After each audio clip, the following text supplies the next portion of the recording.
warahmatullahi wabarakatuh. Waalaikumsalam warahmatullahi wabarakatuh. Bismillah, alhamdulillah, alladzi nahmaduhu wa nasta'inuhu wa nastaghfiruh wa na'udzu billahi min shururi anfusina wa min sayyiati a'malina. May yahdihillahu fala mudilla lahu wa may yudlil fala hadiya lahu. Asyhadu an la ilaha illallah wahdahu la syarika lahu wa asyhadu anna Muhammadan abduhu wa rasuluh shahidul fadilah was-syafa'ah. Allahumma shalli wa sallim wa barik ala sayyidina Muhammad wa ala alihi wa ashabihi wa man walah amma ba'd. Fa ya ayyuhal hadirun, usikum wa nafsi bi taqwallah faqad fazal muttaqun.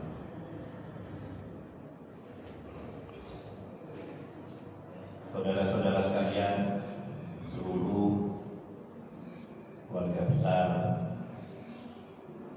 Masjid As-Sakinah,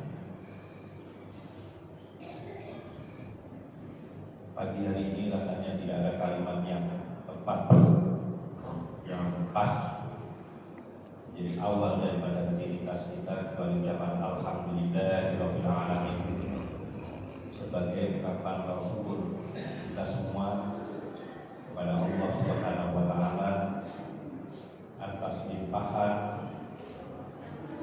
anugerah berupa hidayah, inayah, maunah, taufik kepada kita semua sehingga pada pagi hari ini kita bisa berkumpul sholat subuh berjamaah dan kemudian kita lanjutkan ngaji. Tentunya ini anugerah yang luar biasa. Sholat subuh jamaah bolak balik terus sampai akhir. Wong kayak sholat subuh kok jamaah, hidupnya ditanggung oleh Allah Subhanahu wa taala. Sehingga Mbah Yai Hamid Pasuruan itu kepada santri-santrinya selalu mewasiatkan jangan sampai putus sholat subuhnya berjamaah. Orang tua saya juga begitu. Selelah apapun, seberat kondisinya apapun, selagi masih bisa jamaah, itu kita tetap jamaah sholat subuh itu utama. Mulai walid ngantos beliau intikal ila rahmatillah sampai meninggal dunia. Dan buat nanti nih kali yang sepuluh itu berdua saking sholat subuh jamaah. Yang pokok gak berapa sholat duhur jamaah, sholat subuh nih. Akad subuh, akad duhur atau akad asar. Yang ada gerakannya atau gerakan sholat isya berjamaah, atau jarang. Tapi yang selalu menjadi istimewa daripada sebuah kegiatan itu biasanya di subuh atau di subuh. Dan kenapa kemudian itu? Karena memang ada rahasianya seperti itu. Misalnya tindakan yang mulai jam 3:30 atau mulai jam 3 tetap sholat subuh jamaah. Sehingga ketika beliau berpergian, Bapak Kulon juga tidak ada keberadaan. Kalau beliau berpergian, ini titip bisnisnya Jakarta Sudarto Khalil. Tidak dalam rangka menemani beliau, tidak. Ini kabukti ketika beliau ngajak santri yang dari Indramayu, dijak Indramayu, saya dijak santri yang aslinya Indramayu. Sampai di sana asar mau menjelang maghrib jam 5. Kebetulan Mbah Yai tidur sehingga nggak mau membangunkan, nggak ada dibangunkan. Sampai kalau maghrib si santri itu sholat sendiri di sini, terus beliau tanya, gelem sama sholat tuh. Doa aku cak awak ora tak kancane aku ngaji kok. Sholat tak kancane aku lunga. Tapi kerja supaya jamaahnya ora gedhot. Lah awake dhewe ini terutama sholat subuhnya, maka hidupnya akan ditanggung oleh Allah Subhanahu wa Ta'ala. Nah, mau kan kowe bela wis ditanggung karo pangeran itu apa yang sebenarnya sudah tidak ada. Tidak ada. Makanya itulah yang harus kita wasiatkan kepada anak keturunan kita, kemudian tidak meninggalkan sholat untuk berjamaah. Bahkan di kitab Ihya Ulumuddin ada hadis yang mengatakan man shalla sholatal khamsi ma'al jamaah falal khamsatu asya. Barang siapa yang sholat 5 waktunya berjamaah, maka dia akan mendapatkan 5 keberuntungan. Ini kalau lebih kampanye sholat ini, kampanye sholat, kampanye pilkada dan kampanye sholat. Saya di mana-mana ngaji, yang saya sampaikan pertama itu sholat. Jaga dulu sholat kita. Sebab itulah yang menghubungkan kita kepada Allah Subhanahu wa Ta'ala Sang Khaliq, bukan kita. Di sholat ini mana kita dijogo tenan. Jaminan luar biasa. Sing sholat berjamaah itu.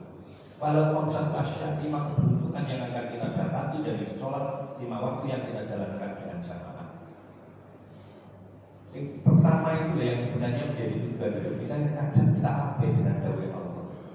Lam yusif fid dunya fakrun abadan, itu sing kudu jadi. Apa itu? Lam yusif urami kenani fakrun apa kefakiran fid dunya ing dalam dunya abadan ing dalam selawase. Orang yang sholatnya jamaah, maka dia tidak akan pernah mengalami kefakiran seumur hidup. Tidak akan. Berapapun rezeki yang dia dapatkan selalu cukup. Karena bisa jadi Allah memberikan anugerah tidak berupa harta yang banyak, tapi sepinya dia dalam hidupnya dari masalah, dari problem, dari persoalan. Sehingga apapun yang diberikan oleh Allah itu terasa betul. Apalah artinya pemberian Allah yang luar biasa banyaknya, kalau kemudian dia tetap tidak bisa menemukan ketenangan, ketentraman, kedamaian, tidak bisa menikmati hidup, tidak bisa menikmati ibadah. Nah inilah, maka lam yusif di dunia fakrun abadan, dia tidak akan pernah mengalami besar pasak daripada dia. Berapapun yang dia dapatkan rezeki dari Allah, maka selalu cukup. Karena apa? Karena kebutuhan-kebutuhan tidak perlu itu dihilangkan oleh Allah. Karena persoalan-persoalan yang dihadapi dihilangkan oleh Allah. Dan dalam butuh pelayanan yang kayak upaya butuh hilang itu ibu waktu. Itulah cara Allah dalam rangka mencukupi hidupnya orang yang sholat 5 waktu berjamaah, khususnya sholat subuh. Sing keloro enaknya iki Pak. Ya fa'illah ya fa'allahu adabal qabr. Allah bakal ngilangi siksa kubur. Wis nang dunyane senantiasa dicukupi Allah, ketika di kuburan Allah menghilangkan siksa apapun. Jadi wong lek salat subuh lek salate jamaah wis udah enak. Sing seneng kopi, bisa kopi. Sing enak wis pokoke nikmat sangat. Tahunan bahkan ribuan tahun ketika harus menunggu hari kiamat yang dibangkitkan dari kubur. Dan saat manusia ini terus dalam kondisi dihilangkan adat oleh Allah tanpa nikmatnya hidup kita di dalam alam barzakh, dalam kubur nikmat sekali. Sopo wong sing tak urip kados jembar kubure padang itu orang sholat jamaah. Terus yang ketiga yang kita dapat ketika kita sholat itu kalau kita baru yang ini apa itu oleh nopo buku catatan dengan menggunakan tangan kanan. Jam mekor tok gaya tangan kanan nopo gaya tangan ibu. Nah gaya tangan kanan jelas min alil jannah. Yang keempat, orang yang sholatnya jamaah lima waktu, yang muru as-sirata kalibatil haqiqi. Orang yang sholatnya jamaah ketika melewati sirat bagaikan kilat yang menyambar. Jangankan panasnya neraka, daun dari neraka pun tidak tercium. Ini waktu jamaah. Was, sepengarbe. Dan yang kelima, nomor dihilangkannya yudhilullahu ta'ala al-jannata bighairi hisabin wala adab. Dimasukkan surga tanpa hisab, tanpa siksa. Jadi sejarah ini lepas dari siksanya Allah. Yang harus kita raih adalah sholat dan diusahakan semaksimal mungkin sholat di awal ini 8 kali jamaah. Paling murah nih boleh sedino tidak jamaah. Ojo sampai 5 waktu 11 gak jamaah. S2 emang sangat. No, pementingan sakit mendet no. Syukur lah 5 waktu sudah luar biasa.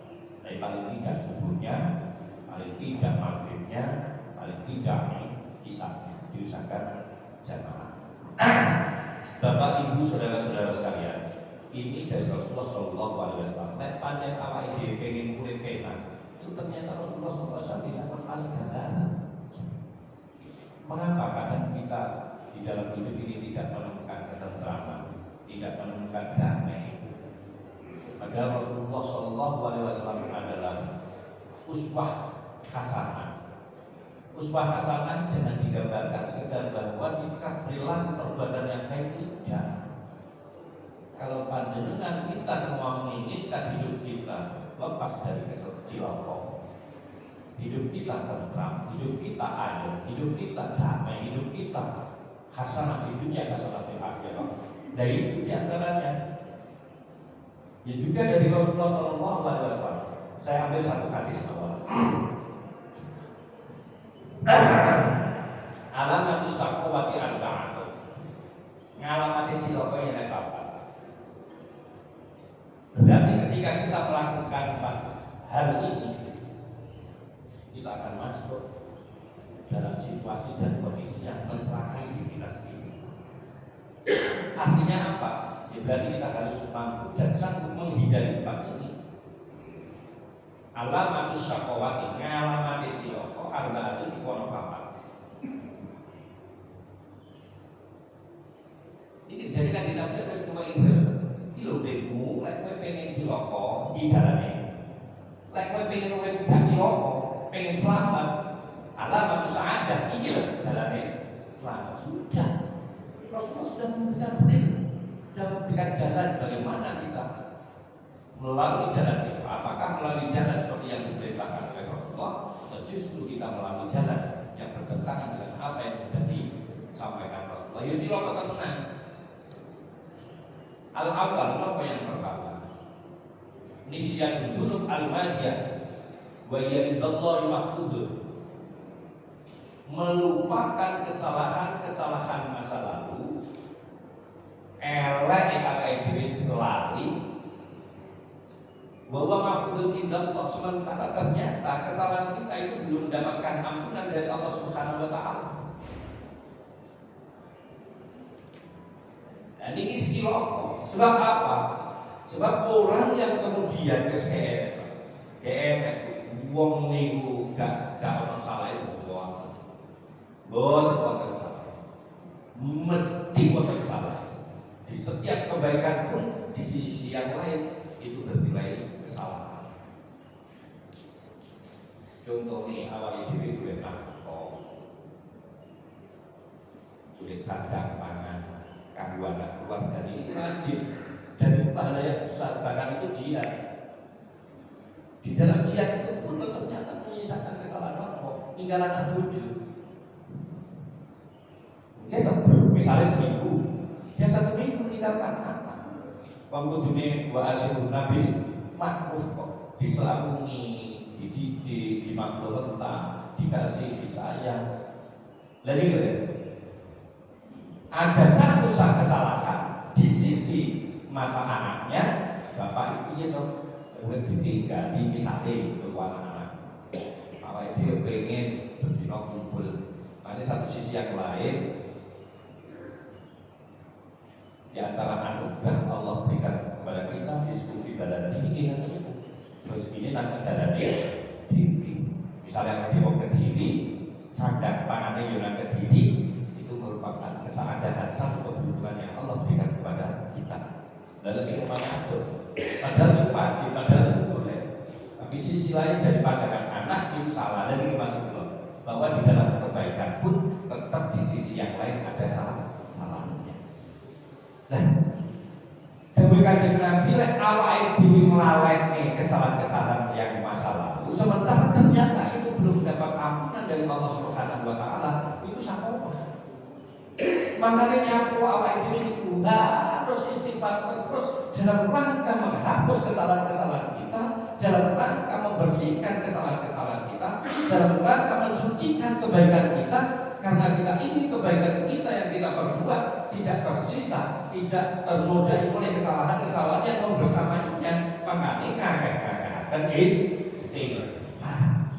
Makanya kita sholat astagfirullah ya Allah dalam rumah.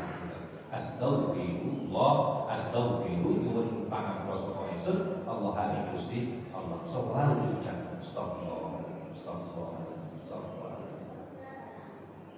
Lha iki coba setengah dijawa nek wong sing lesane basah akan istighfar, maka Allah akan cukupi hidupnya. Dibahaskan karena Allah Ta'ala. Satu sisi dosa kita diampuni oleh Allah, satu sisi amal kebaikan kita menjadi amal kebaikan yang betul-betul bersih. Di sisi yang lain ketika kita membaca istighfar oleh Allah masih diberi ganjaran arupa dicukupi uripe karena Allah Subhanahu wa taala. Ini adalah terus. Jadi kalau kita mau menjalankan apa yang diperintahkan oleh Allah, banyak sisi kebaikan yang bisa kita dapatkan. Sehingga kita selalu mau introspeksi diri, selalu berusaha untuk bagaimana hari ini menjadi hari yang lebih baik daripada hari-hari kemarin. Itu Nisyanul Dunub Al-Madiyah, melupakan dosa kesalahan yang telah lalu, bahwa indallahi mahfudun, pada kesalahan itu ternyata belum terampuni oleh Allah Subhanahu wa taala. Maksudnya sebenarnya dari Nisyanul Dunub Al-Madiyah bahwa indallahi mahfudun, dosa itu ternyata belum terampuni oleh Allah, agar kita selalu bermuhasabah. Dengan begitu kita menjalankan dari apa yang sudah disampaikan oleh Rasulullah, bagaimana hari ini kita bisa selalu menjadi lebih baik daripada hari kemarin. Terus masuk budaya suku di sini betul nopo-nopo, yang penting ada perubahan menuju kepada kebaikan.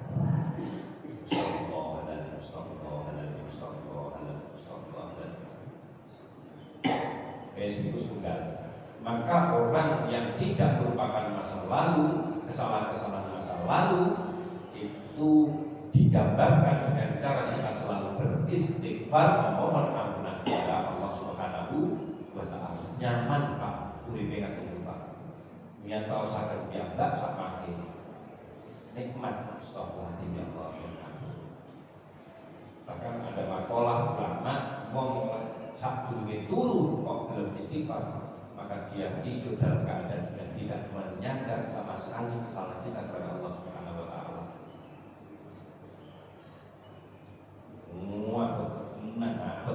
Misalnya aku dulu pakai misalnya software yang kodak pakai tisu opo sih salah kok. Rumah saya bisa jadi dalam kebaikan saya ada noda-noda software lagi biasa ini mau dikali angin bentukkan lali sepopo aku jadi payah setan butuh mulai awal di tangan itu dulu gitu betul-betul katakan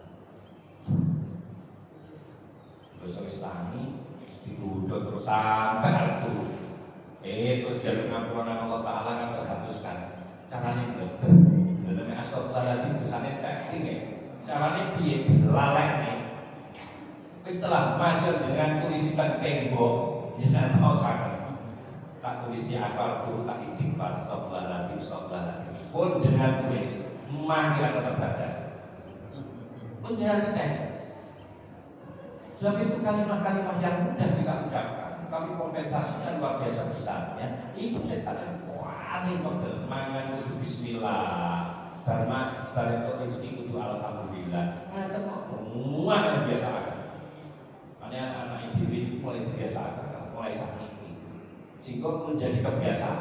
Apa itu kadung bablas kata ini kadang saya lola lali pun ini yang pertama. Sehingga kita mau introspeksi berarti alamat usahadah piye? Alamat usahadah ngalamin beruntung kita tidak boleh melupakan kesalahan-kesalahan yang telah lewat dalam rangka agar kita selalu mau berintrospeksi, selalu mau memohon ampunan kepada Allah Subhanahu wa taala yang sah. Astagfirullahaladzim. Keluru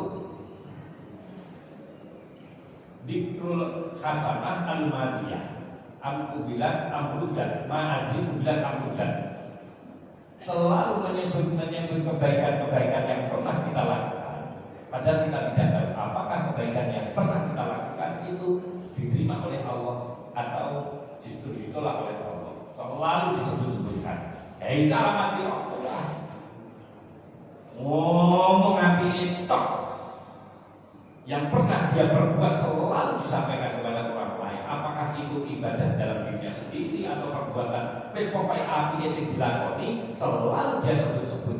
Padahal dia tidak tahu apakah perbuatan baik yang selalu disebut itu diterima oleh Allah atau ditolak oleh Allah. Nah orang kalau sudah seperti ini dia tidak akan mau dan sanggup untuk kemudian apa ini nambah-nambah amal saya. Kroso wis akeh sing dilakoni api ini. Dan ini ciloko orang yang selalu menyebut kebaikannya, padahal dia tidak tahu kebaikan yang dia sebut itu ternyata tidak diterima oleh Allah. Dan ini jenis dikrul hasanah al-maliyah ma'adri al-hudan al-hudan al-hudan. Kita tidak tahu apakah amal-amal perbuatan yang baik yang pernah kita lakukan itu diterima oleh Allah atau tidak disebut-sebut. Dieling-eling terus. Maka orang yang cenderung mengingat-ingat kebaikan niku tidak akan mau menambah kualitas ibadahnya, tidak mau menambah ibadahnya. Karena yang ada itu wapi. Berbeda ketika kita alamat usaha ini selalu merasa dirinya itu tidak pernah berbuat baik. Ya Allah, ngamal sithik akan menjadi seperti itu sehingga selalu berusaha untuk menambah amal-amal kebaikannya karena merasa dirinya tidak memiliki amal kebaikan sama sekali. Saya kurang lakoni tapi kalau yang teringat, yang tersebut kebaikan kita, maka itu alamat celaka. Karena apa? Cenderung orang yang seperti itu tidak akan mau untuk menambah amal kebaikannya. Kalau kita sudah dilupakan, bahkan kita merasa bahwa amal yang kita lakukan amal baik itu tidak tahu apakah diterima oleh Allah atau tidak, maka motivasi untuk melakukan amal kebaikan selalu tumbuh di dalam dirinya. Itu selamat. Wis gak gelem istighfar krana ngrasa gak duwe salah, gak gelem ngamal sae krana ngrasa wis akeh amal kebaikan pun itu cilaka. Yang seharusnya dibalik, kita merasa banyak amal kita yang tidak diterima oleh Allah, kesalahan kita banyak sekali, karena harus disadari bahwa setiap kebaikan pun yang kita jalankan di situ tetap tersirat kesalahan, sehingga selalu mohon ampunan kepada Allah Subhanahu wa taala. Astagfirullahaladzim, astagfirullahaladzim, ya Allah, dan ya Allah, dan ya Allah. Yang kedua, pun wong terhindar dari itu, tidak melupakan masa lalu sehingga termotivasi untuk selalu istighfar kepada Allah, tidak menyebut kebaikan kita, karena ketika menyebut kebaikan kita merasa cukup akan ibadah kita, maka harus kita lupakan sama sekali kebaikan yang pernah kita lakukan sehingga kita merasa tidak memiliki amal kebaikan, termotivasi untuk terus menambah kesayangan. Itu itulah yang sebenarnya dalam konteks ikhlas. Ikhlas itu. Oh, yang ketiga daripada alamat sakowati, alamat ciloko. Satu dikrul hasanah, nisyan dulu. Yang kedua dikrul hasanah.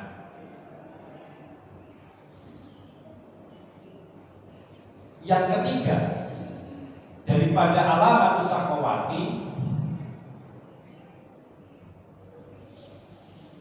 selalu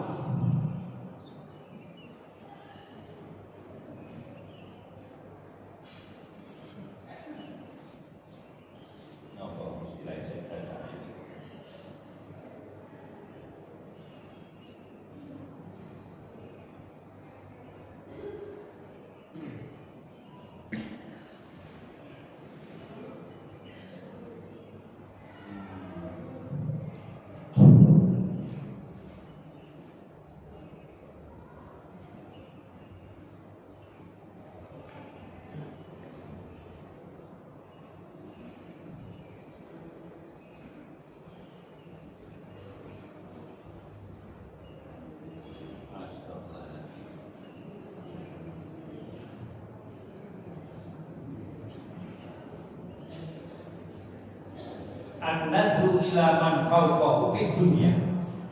Kunci rokok an-nadru utawi ningali ila man fawqahu ing dalam sak man fid dunya, ing dalam urusan dunia. Mesti rokok Pak, melihat urusan dunia terhadap orang yang di atasnya. Ya, misalnya itu bernyaman Pak.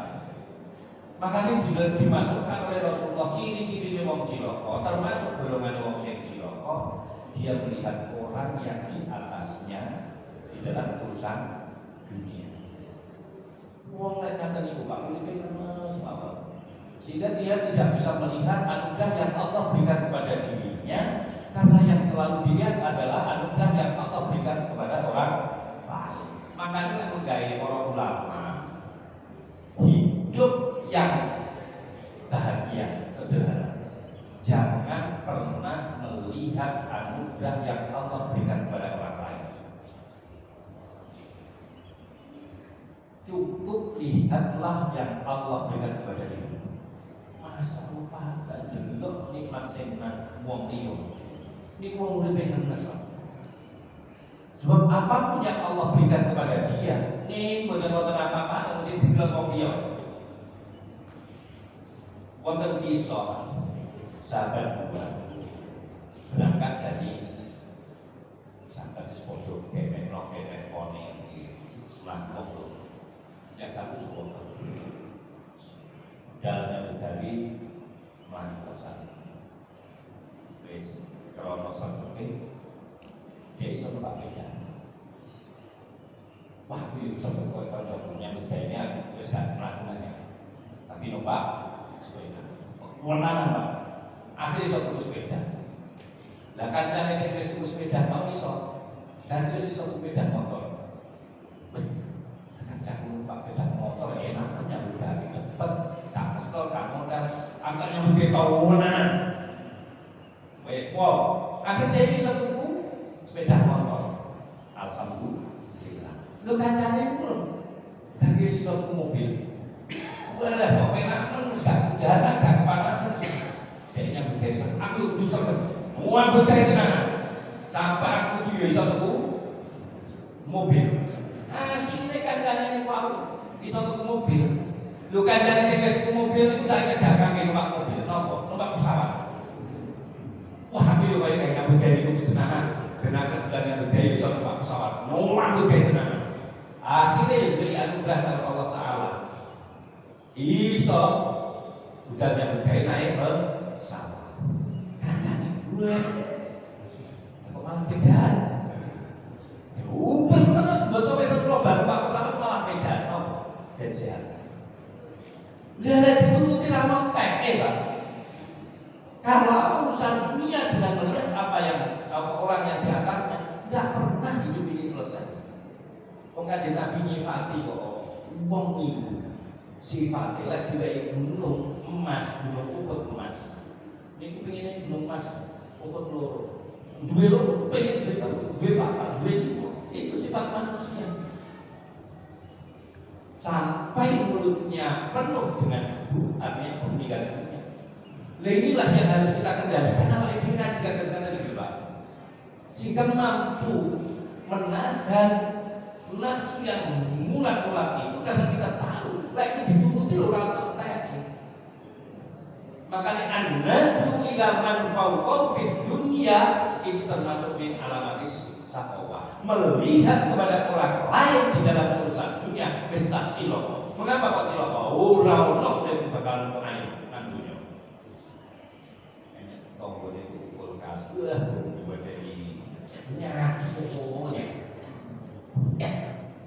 Kalau ini diparani yang anak betul kan betul ada tengen pulau dayangnya pulau ini umai maklum di maklum tengen pulau itu kan duduk nangis nopo ya Allah terus dan mencintai rumah pulau ini rumah lapas temboknya sih, nopo, brodol juga berlantai. Ini brodol lantai juga. Dan yang ainan, sing didengarkan pulau berdina ini aktivitas pulau, besar pulau ini.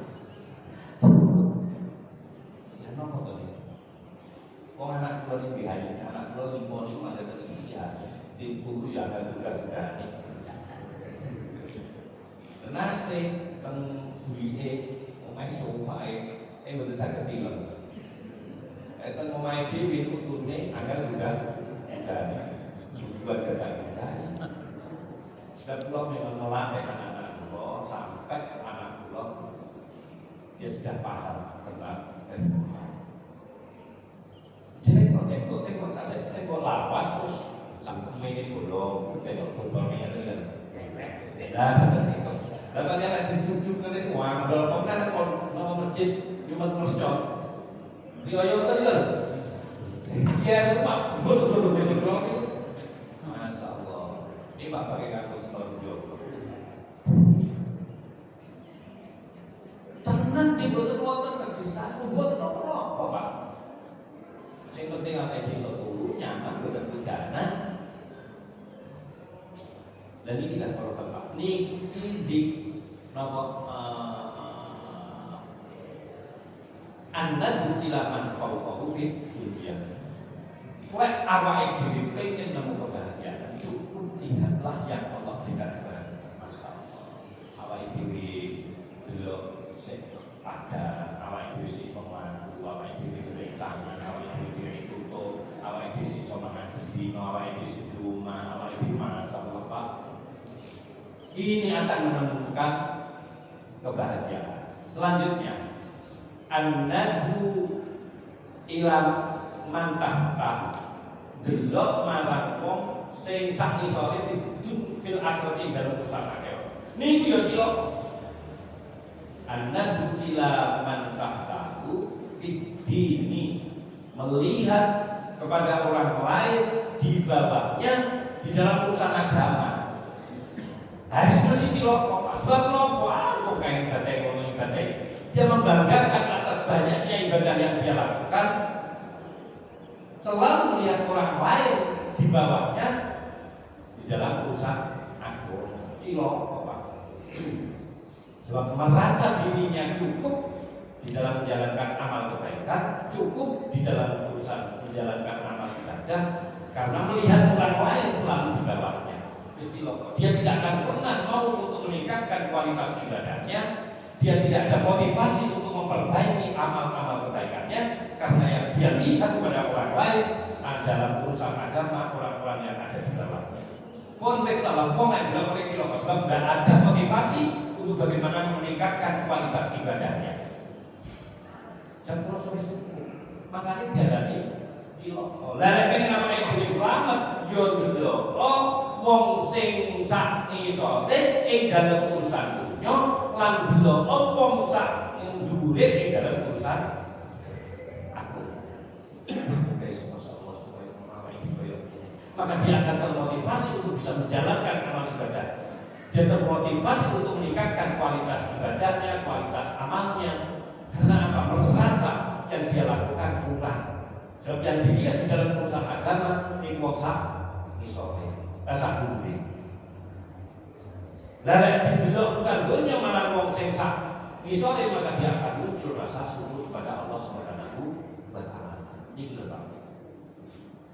Wis kanjeng Nabi wis kuwi melalui batasan uripe awake dhewe kados mekaten. Inilah mengapa kita harus mengikuti sunnah Rasulullah. Jadi bukan dalam praktek-praktek itu tok, tapi juga bagaimana kita mengamalkan hadis-hadisnya sehingga kita menemukan kebahagiaan dunia sampai akhir. Itulah hasanah fid dunya, hasanah fil akhirah sudah dicontohkan banyak oleh Rasulullah Shallallahu Alaihi Wasallam. Pokoknya ing dalam urusan dunia ojo ndelok marang wong sing sak dhuwure. Delok wong sing sami sore. Mulai urusan agama deloken wong sing sak dhuwure sehingga termotivasi kita bagaimana bisa meningkatkan kualitas ibadah kita. Inilah program Bapak Ibu. Jika kita menjalankan apa sudah dicontohkan oleh Nabi Rasulullah SAW, maka kita terhindar dari halaman celaka, celaka dunia, celaka akhir. Kalau ini ngenes kabeh Pak, yakin ini ngenes kabeh. Ngenes nang dunia ini, ngenes nang akhirat. Dari situ didelok nang dunia ini sak dunia urip kan tidak pernah bahagia. Rasa yang kurang, rasa yang lebih susah. Nang akhirat ya ngono krono dia yang melihat apa selalu melupakan apa selalu mengingat-ingat kebaikannya sehingga amalnya menjadi sedikit, selalu melupakan kesalahannya sehingga istighfarnya, mohon ampunannya kepada Allah tidak maksimal. Espun dunia akhiratnya program menikah di Allah Subhanahu Wa Taala senantiasa memberikan hidayah, hidayah, makmunah kepada kita semua sehingga kita mampu dan sanggup melihat urusan dunia dengan orang yang sebab kita sehingga memunculkan rasa syukur kita kepada Allah. Lalu supaya mulai sadar mulai dan kita baik terus menghadapi kita Allah Taala. Sementara di dalam urusan agama yang kita lihat adalah orang yang seatas kita sehingga kita termotivasi untuk melakukan kebaikan-kebaikan. Maka ini kan sangat kalau sampai akan kamu dan kadang kalau untuk dengan kan 2 hari yang lalu kalau masuk angin BK di dokter, alhamdulillah kita sakit soal dengan kandidat studio sama-sama sehingga tetap sakit istiqomah sakit ini masih ada kesibukan lain untuk khidmat tetap kota Kediri di bulan kedua tidak sudah sakit mau saran kan pondok produksi kita alhamdulillah kalau kita sakit kaos masuk kadang berpakaian telat bila kita kena kita terus sakit kaos injing mulai hari talib tampung dan persiapan sekolah si tafsir kita sakit menurut ayat dan kata ayat sampai ayat dari di dalam berkata mulai awal atas akhir di wonten kalimatan estu dan menurut para kata-kata pun Wassalamualaikum warahmatullahi wabarakatuh. Waalaikumsalam warahmatullahi wabarakatuh.